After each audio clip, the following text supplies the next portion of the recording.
Hello guys, gumawa ako ng ngayon ng XRM 110.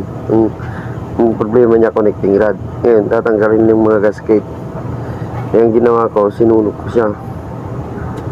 Tapos yan mga apoy. Habang sinusunog ko siya, nukuskus ko agad yung mga gasket kasi mahirap tanggalin pag hindi na palambot yung mga gasket niya. Kasi yung mga gasket niya, kung lang yun,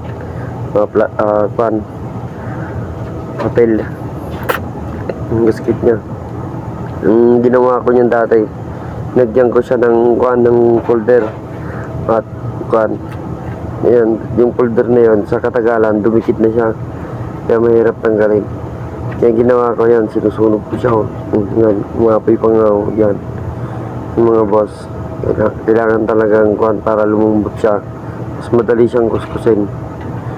Hindi na kailangan ng pahirapan na kasi pagka hindi mo siya ininit, mahirap tanggalin, matigas, matagal. Minsan yung iba pinupukpok pag lininis yan, pati cylinder head, tanggal ko lahat yan. Palitan ko yan ng valve guide at mga gasket, overhauling gasket mga boss. Palitan ko dyan. Kaya tinanggal ko lahat ng gasket niya mga boss.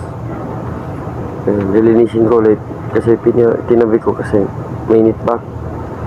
Yan, kukuskusin ko pa yan. Tapos pag hindi mga natira, ginagawa ko yan, iniinit ko ulit hanggang sa maluto siya ng gusto. Yan, kuskusin ko pa ng kuskusin yan. Isang araw ko kaya nagkuskus yan mga boss. Kaya medyo mahirap din maglinis yan Akala ng mga customer mabilis lang ang trabaho niyan.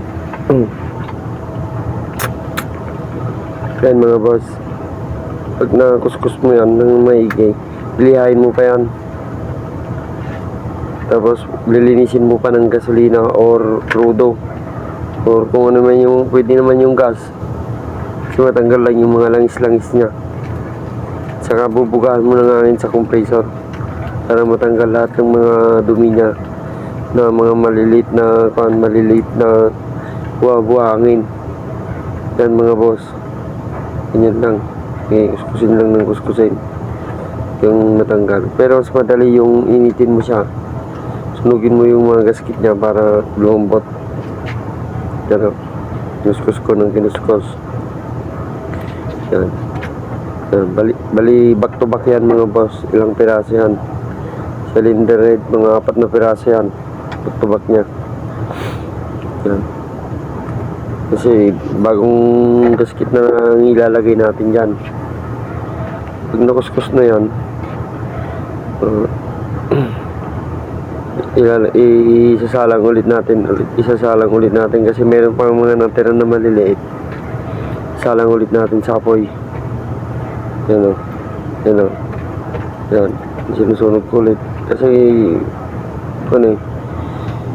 mahirap pa rin tanggalin yung yan.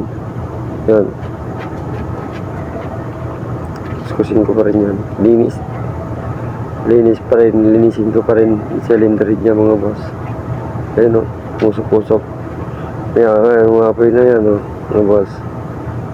Yan, parang toasted siopaw na siya. At hindi yung kasi niya, yung langis niyan kaya umaapoy. Yung iniinit ko siya, yung langis umaapoy kaya ganyan umiliyab. Tapos minsan namamatay yung blow tabs ko, mahinang klase kasi